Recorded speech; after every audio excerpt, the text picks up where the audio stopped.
What's up, everybody? Welcome back to another episode of the Bourbon Pour. I'm Jordan. And I'm Brian.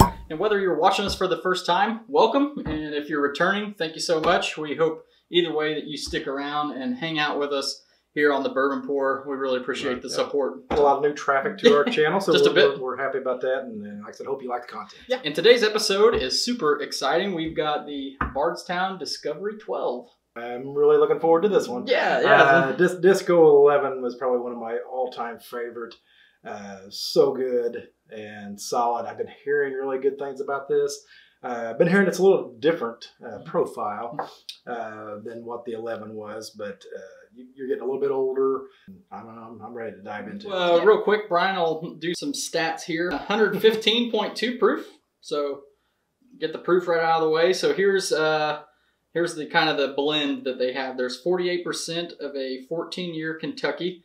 And I won't do the mash bill stuff. I'll have that on the screen. But there's 29% Kentucky 10-year, 15% of a Kentucky 10-year, and then 8% of Bardstown Bourbon Company's own distillate, which is a 6-year 4-grain mash bill. So this clocks in at about $135 MSRP. Okay, what you said 14. I didn't hear you say the 14 years. Yeah, so that one is rumored to be from Wild Turkey. Yeah. So this is the closest between a Russell's 13 and 15, maybe. It sounds like it's gonna be pretty good. This is the closest we're gonna get to Russell's 15. Anyway, like you said, comes in highly acclaimed. You know, the Discovery series is. I don't have a lot of Bardstown stuff. My favorite of all that, but let's dive right into it. Let's see what. Go in for a nose here. Well, you definitely get the caramel, and you get the oak. I get like a. Is this a toasted marshmallow? We just poured these in the glass, and maybe it didn't open up. But first time around, the toasted marshmallow. Mm-hmm. Yeah, I can get that. It's definitely it doesn't burn you, but it's hot. Yeah. And then a little green apple, and then oak. Obviously, oak with that much age. So I'm getting a lot of oak, and that's kind of the main character to me, at least. Yeah. We also should mention, appreciate Vic's Liquor Store. Appreciate you, Keith. He has loaned us this bottle for the review. So if you're in Seymour or Southern Indiana, make a drive over to Vic's Liquor Store. He's got a couple on the shelf. We will get the bottle back to him. It may not have all the juice in it, but we'll get the bottle back to him. Yeah, it'll be right down there. Sorry we dropped it. So okay. All right, let's go in for a sip. It's a good caramel note for me. Really good caramel and the spicier than I expected. There is a baking spice, almost to the point of it tastes like a rye. I get rye characteristics. Yeah. And it's a lot up front, like a mint. Yeah. I get a minty feeling up front. Yeah, right in front of your right behind your teeth. Yeah, it's a lot up front. I wouldn't say it dies out, but it feels like most of the flavor and the big push of it. And I don't know if it's because it's overwhelming in the front, so you kind of wait for the sip to go all the way back if it's so overwhelming at the front. Well, it is actually. It appears that way. It's making its way back now. I can kind of feel it up the progression. Going through my mouth. But that's oak, really strong oak. This is one that kind of maybe a little bit more deeper, darker than like Disco 11 was pretty fruity. Yeah, a little citrusy. Had some citrus stuff in it. It was kind of lively. I think that's the one I said it had like pineapple on it or something. This one, there's cherry. That's a fruit flavor for me, for sure. There's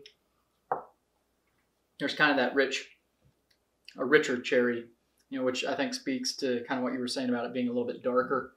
Not earthier, but it is a little. It's a little. And to be honest, like you said, the rumor is that 48% of this is Wild Turkey. It kind of smells a little bit like Wild Turkey. Kind of has a little bit of a flavor of some Wild Turkey.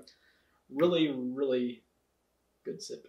Yeah, that's solid. Yeah, that's definitely solid. And I've heard some say that they want to see how this opens up and how it develops, because it's probably in that category of something that they could sit back and sip on for quite a while. Kind of study it and get different elements. Right now, I'm only getting 3 or 4 different elements out of it. Okay.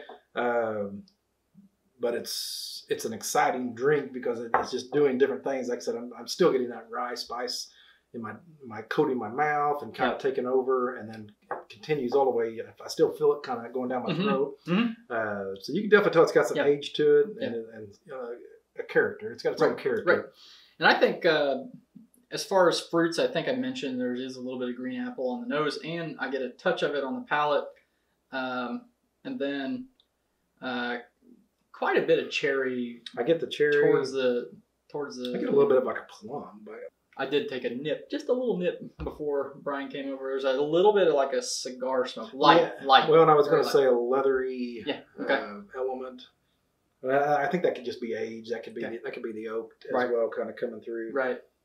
And yeah, I do. Now that you say that, I can smell that. A little bit of a light cigar. It tastes like a cigar. Yeah.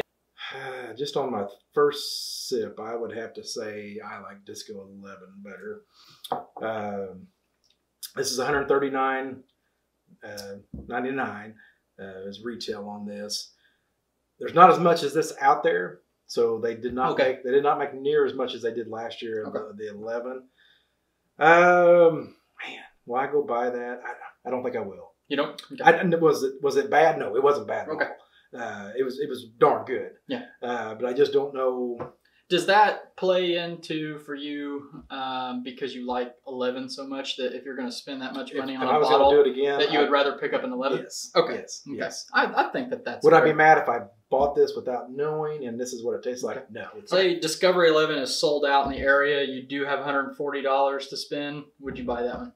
Yes. Okay. All right. So there's an answer. There or kind of where we were going with that, like what we would do with that, and I think you're right in line with that. I think I like Discovery 11 better. I know I talked to Keith earlier, and Keith tasted this over the weekend. He likes 11 better. I tend to like sweeter. Yeah. Kind of the weeded type profile, so I tend to lean more towards that than the darker elements. What's odd is that this is a few proof points lower than 11, but I feel like this drink's way warmer. Yeah. But it's still really, really good. Right. I do think that I am liking this a little bit more than you are.